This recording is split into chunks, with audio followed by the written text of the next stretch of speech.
Brad. Kuya! Kuya! Trending kahapon Miyerkules August 7 ang isang contestant ng isang segment sa Eat Bulaga na tila nawala sa sarili sa gitna ng palaro. Marami ang nabigla sa kakaibang kinilos ng Perafi contestant sa Eat Bulaga na kinilalang si Angelito Calida, dahil sa pangyayari ay napa-change player tuloy sa kalagitnaan ng laro. Pinag-usapan sa social media ang nangyari kung saan makikita na habang kinakausap ng mga host na sina Vic Soto, Miles Ocampo at Reza Maidizon ang contestant nang bigla na lamang itong lumakad papunta sa kabilang dulo ng stage kung saan nakapwesto si Singning Queen Anne. Tila kahit ang mga host ay nabigla sa naging galaw ni Angelito Calida at makikitang ilang beses pa silang tumingin sa production para sumenyas na tila mayroong mali sa contestant. Sa kabila ng pagsita ng mga host ay patuloy pa rin itong naglakad papunta kay Singning Queen Anne at agad niya itong niyakap.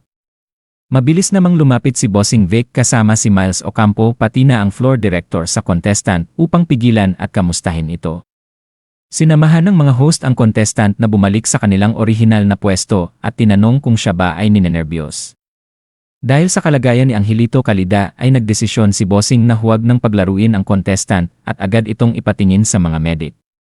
Hinangaan naman ng mga manonood ang pinakitang professionality ng mga host, lalo na si Meles na tila binuhat ang sitwasyon.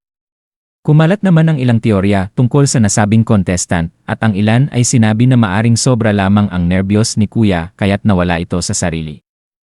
Meron nagkomento na maaring inatake ng anxiety o nagka-nervous breakdown.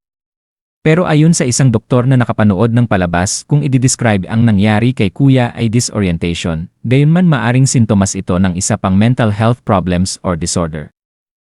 Ang disorientation kapag umatake maaring makalimutan mo o hindi ka na-aware sa nangyayari sa iyong paligid at nawawala ka na sa sitwasyon at maaring hindi mo na naintindihan yung mga tao sa paligid mo. Kaya kadalasan kapag disoriented ang isang tao ay hindi na ito makasagod ng tama sa mga tanong sa kanya ng tao sa paligid. Gayunman isang uri daw ito ng mas malalim pang mental health problems at tanging doktor lamang ang makapagkakategorya kung saan ito nahahanay. Bilib ako kay Singing Queen Anne. Kahit naniyakap siya nakangiti pa din, professional talaga, at kila Bossing Vic at kay Miles Ocampo, pinairal nyo pa din yung pagiging makatao, mabuhay po Eat Bulaga, solid the barkads po ako. Komento ng isang fan.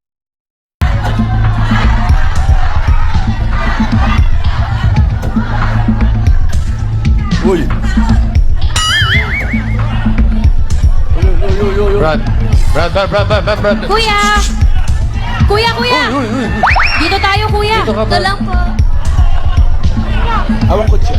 Kinakabahan, bossing. Siyempre, pag ganyan nakalaki yung pera, nakakakaba na yan. Relax.